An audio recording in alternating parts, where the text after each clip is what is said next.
தேசம் இரவு செய்திகள். இந்த தேசம் செய்திகளை உங்களுக்காக கொண்டு வருவது மாயன் ஆயுர்வேதிக் குளியல் சோப்.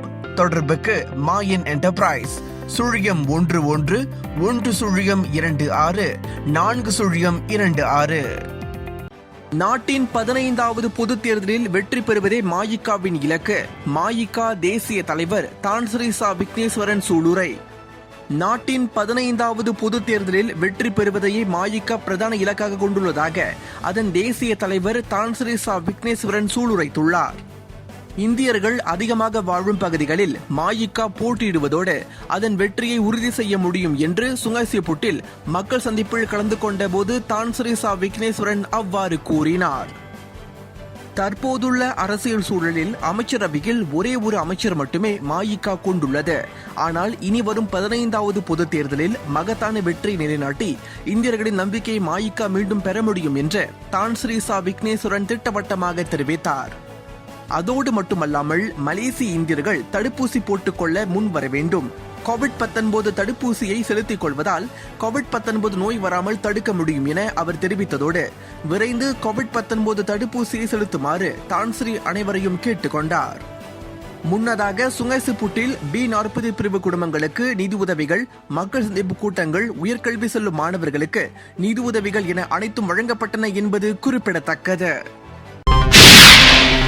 சுங்கைசிப்புட் மக்கள் மற்றும் மாணவர்களுக்கு 56,400 வெள்ளி உதவி நிதி தான்ஸ்ரீ விக்னேஸ்வரன் வழங்கினார். சுங்கைசிப்பு நாடாளுமன்ற தொகுதியில் உயர்கல்வி படிக்கும் மாணவர்கள், வர்த்தகம் செய்பவர்கள் மற்றும் சுகாதார பிரச்சினை எதிர்நோக்குபவர்களுக்கு 56,400 வெள்ளியை மாயிகா தேசிய தலைவர் தான்ஸ்ரீசா விக்னேஸ்வரன் வழங்கினார். உயர்கல்வி படிக்க செல்லும் மாணவர்களுக்கு நுழைவு கட்டண உதவியாக இந்த உதவி நிதி வழங்கப்பட்டது. அதே நேரத்தில் சிறு தொழில் செய்பவர்கள் சாதனங்கள் வாங்கிக் கொள்ளவும், சுகாதார பிரச்சினைக்கு சிகிச்சை மேற்கொள்பவர்களுக்கு இந்த உதவி நிதி வழங்கப்பட்டது.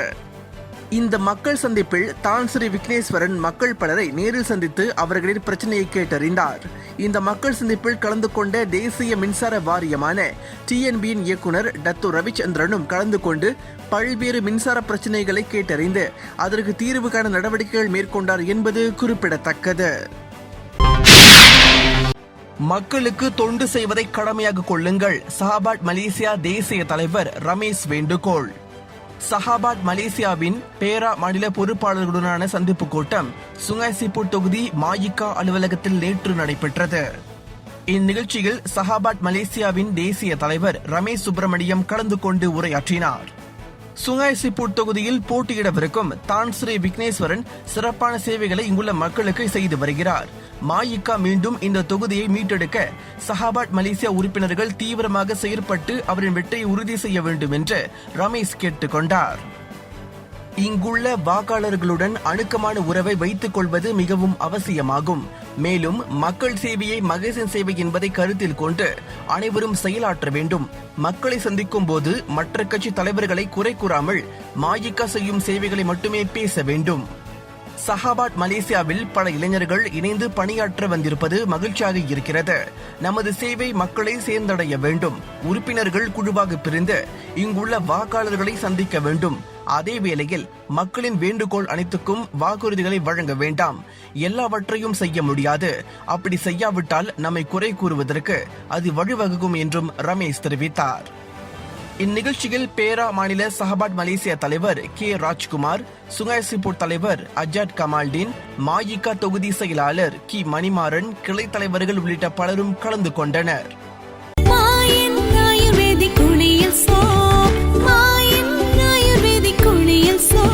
சுத்தமான தேங்காய் எண்ணெய், மஞ்சள், வேப்பிலை, கருஞ்சீரகம், இஞ்சி என 24 வகை மூலிகைகளை கொண்டு முறையாக தயாரிக்கப்பட்டது மாயன் ஆயுர்வேத குளியல் சோப். அரசு பொது மருத்துவமனைகளில் நோயாளிகளை சந்திக்க அனுமதி தர வேண்டும். பினாங்கு இந்து இயக்கம் கோரிக்கை. பினாங்கு மாநில தேசம் செய்தியாளர் மு.வ. கலைமணி. அரசாங்க பொது மருத்துவமனைகளில் சிகிச்சை பெற்று வரும் நோயாளிகளை பார்த்து நலம் விசாரிக்க முடியாத ஒரு நிர்பந்தம் அண்மைய காலமாக ஏற்பட்டுள்ளது என்பது அனைவரும் அறிந்ததே. இந்த தடைக்கு முக்கிய காரணம் தற்போது நிலவி வரும் கொடிய நோய் உலகெங்கும் பரவி வருவதால் பொதுமக்களின் நலன் கருதி நமது அரசாங்கமும் அவ்வாறான ஒரு உத்தரவை பிறப்பித்துள்ளது. இதனால் இந்த தடை உத்தரவு எல்லா நேரங்களிலும் கடைபிடிக்க முடியாது என்பதை மருத்துவ தரப்பு அதிகாரிகள் கவனத்தில் கொள்ள வேண்டும் என்று பினாங்கு இந்து இயக்கம் கேட்டுக்கொள்கின்றது.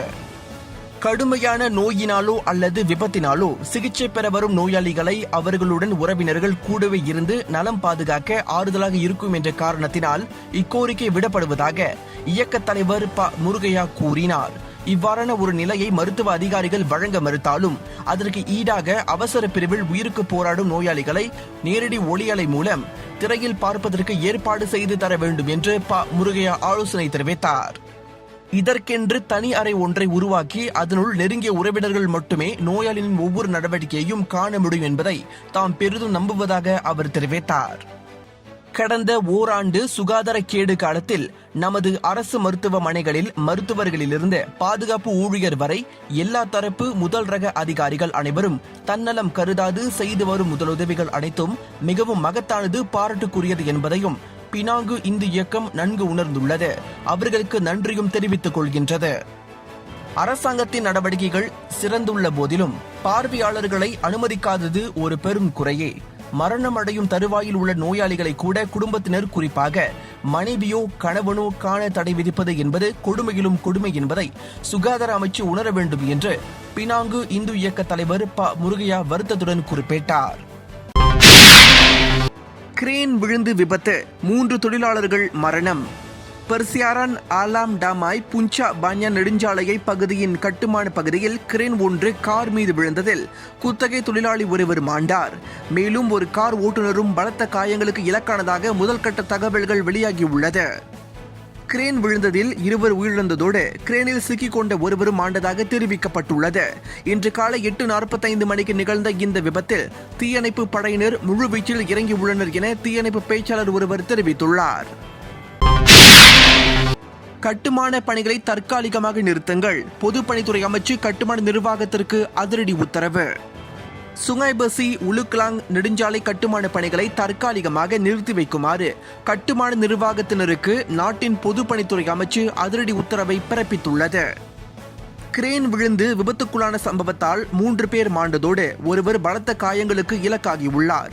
இவ்வேளையில் அங்கு நிகழ்ந்து கொண்டிருக்கும் பணிகளை தற்காலிகமாக நிறுத்த பணிக்கப்பட்டுள்ளது. தீவிர விசாரணைகள் அங்கு மேற்கொள்ளப்பட்டு வருவதாக தகவல்கள் வெளியாகியுள்ளது என்பது குறிப்பிடத்தக்கது. கோவிட்-19 பெருந்தொற்று எண்ணிக்கை நாட்டில் இன்று 1116 சம்பவங்கள் பதிவானது. மலேசிய சுகாதாரத்துறை அமைச்சு தகவல். நாட்டில் கோவிட்-19 பெருந்தொற்று எண்ணிக்கை 1116 பதிவானது. இந்த தகவலை மலேசிய சுகாதார அமைச்சு வெளியிட்டது. இதனால் ஒட்டுமொத்தமாக நாட்டில் இதுவரை 3,34,156 பேர் கோவிட்-19 பெருந்தொற்றால் பாதிக்கப்பட்டுள்ளனர். நாட்டில் இன்று 1495 பேர் மீண்டுள்ள வேளையில் அதன் மொத்த எண்ணிக்கையாக 3,18,784 பேர் மீண்டுள்ளனர். இன்று 5 பேர் மரணம் அடைந்த வேளையில் மரண எண்ணிக்கை 1238 அதிகரித்தது என்பது குறிப்பிடத்தக்கது. சுங்காய் சிப்பு நாடாளுமன்றத்தில் பூர்வ குடிமக்களின் சமூகவியல், கல்வி, மருத்துவ பிரச்சினைகள் கவனிக்கப்படும். தான்ஸ்ரீ சா விக்னேஸ்வரன் தகவல். சுங்காய் சிப்பு நாடாளுமன்றத்திற்கு உட்பட்ட பூர்வ குடிமக்கள் எதிர்நோக்கும் சமூகவியல், கல்வி, மருத்துவம் உள்ளிட்ட பல்வேறு பிரச்சனைகள் கவனத்தில் கொள்ளப்படும் என்று சுங்காய் சிப்பு நாடாளுமன்ற ஒருங்கிணைப்பாளரும் மாயிகா தேசிய தலைவருமான தான்ஸ்ரீ சா விக்னேஸ்வரன் கூறினார். சுங்காய் சிப்பு நாடாளுமன்றத்தில் பூர்வ குடிமக்கள் பல்வேறு பிரச்சனைகளை எதிர்நோக்கி வருகின்றனர் என்பதை நாங்கள் அறிந்துள்ளோம். அவர்களின் பிரச்சனைகளை கண்டறிந்து அதனை களைய நடவடிக்கைகள் மேற்கொள்ளப்படும் என்று 44 பூர்வகுடி கிராமங்களின் தோபாத்தின் எனும் கிராம தலைவர்களை சந்தித்த போது தான்ஸ்ரீ சா விக்னேஸ்வரன் அவ்வாறு தெரிவித்தார். பூர்வக்குடி கிராம மக்கள் எதிர்நோக்கும் பிரச்சனைகளுக்கு தீர்வு காணும் வகையில் அப்பிரச்சனை தொடர்பான அமைச்சர்களுடன் உடனடியாக தொடர்பு கொண்டு அதனை அவர்களின் பார்வைக்கு கொண்டு சென்ற தான்ஸ்ரீ விக்னேஸ்வரன் அப்பிரச்சனைகள் சம்பந்தப்பட்ட அமைச்சர்களுக்கு அதிகாரப்பூர்வமாக கடிதம் வழி தெரிவிக்கப்படும் என்றார். பூர்வ குடிமக்கள் ஒவ்வொருவரின் பிரச்சனைகளுக்கு தீர்வு காண நடவடிக்கைகள் மேற்கொள்ளப்படும். அதே நேரத்தில் பூர்வ குடிமக்கள் பிள்ளைகளின் கல்வி பிரச்சனைகள் கவனத்தில் கொள்ளப்படும். இதில் 2 மாணவர்கள் பல்கலைக்கழகம் சென்று படிக்க தான்ஸ்ரீ சா விக்னேஸ்வரன் உதவியுள்ளது கவனிக்கத்தக்கது. இந்நிலையில் 44 கிராம பகுதிகளைச் சேர்ந்த 4000 பூர்வகுடி மக்களுக்கு உணவுப் பொட்டலங்கள் தான்சிரிசா விக்னேஸ்வரன் லிந்தாங் சட்டமன்ற உறுப்பினர் டத்தோ ஜூல் இருவரும் இணைந்து வழங்க ஏற்பாடு செய்யப்பட்டுள்ளது என்பது குறிப்பிடத்தக்கது.